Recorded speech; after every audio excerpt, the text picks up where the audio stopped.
Well, what's your account? Because you have also pointed out a violation of the PFM Act, which you said there was inconsistency, no parallel between the presentation of the budget and when the committee had presented its report following the stakeholders' hearings and the public participation exercise. And generally now, the increment in VAT in fuel, from 8 to 16%.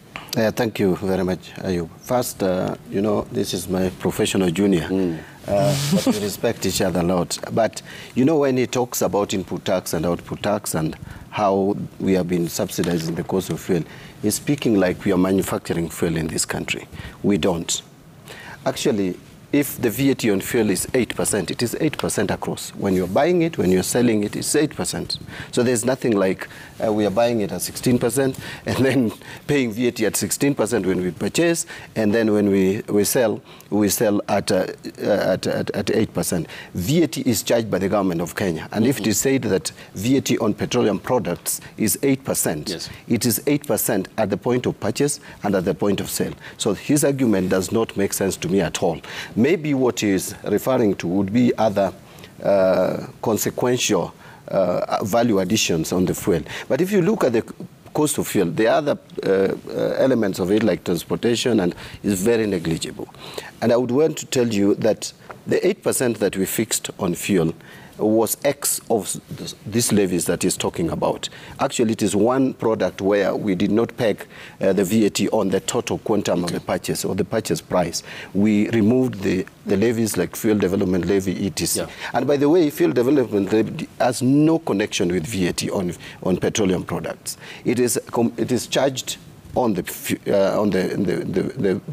price of the fuel without the VAT element. So I don't see why he's trying to sensationalize and say that we need roads. And so VAT on fuel is something different. It is a totally different tax. We deliberately made it X of all these other levies. But reduction of railway development levy is a welcome idea. But how much is it compared to how much Kenyans are going to lose in terms of when the price of fuel is increased by 8%?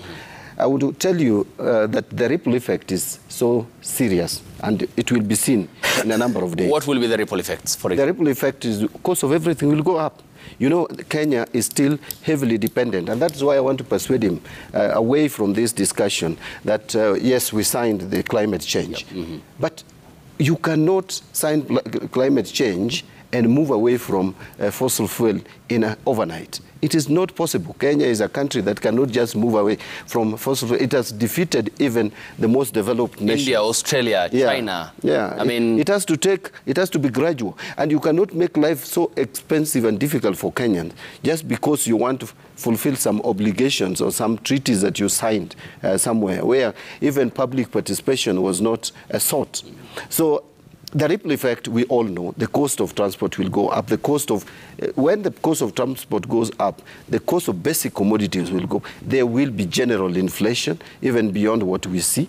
And so, in my view, I think this was not well thought out idea. In fact, when this VAT on fuel was first brought at 16%, Parliament rejected it. And when we rejected it, the President went and vetoed. But in the memorandum, members were very hostile to that memorandum. And we had to negotiate.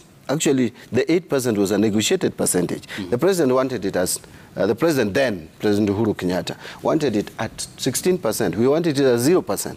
But we arrived at the middle ground. Now, even after campaigning on the platform of removing these taxes, yes, the President comes again now to tell us that even 8% is still low. We need to increase it to 16% at a time when Kenyans are facing the worst economic crisis in terms of cost of living. I think it is irresponsible, and yesterday, in my view, was a very sad day for me in the National Assembly. Yes.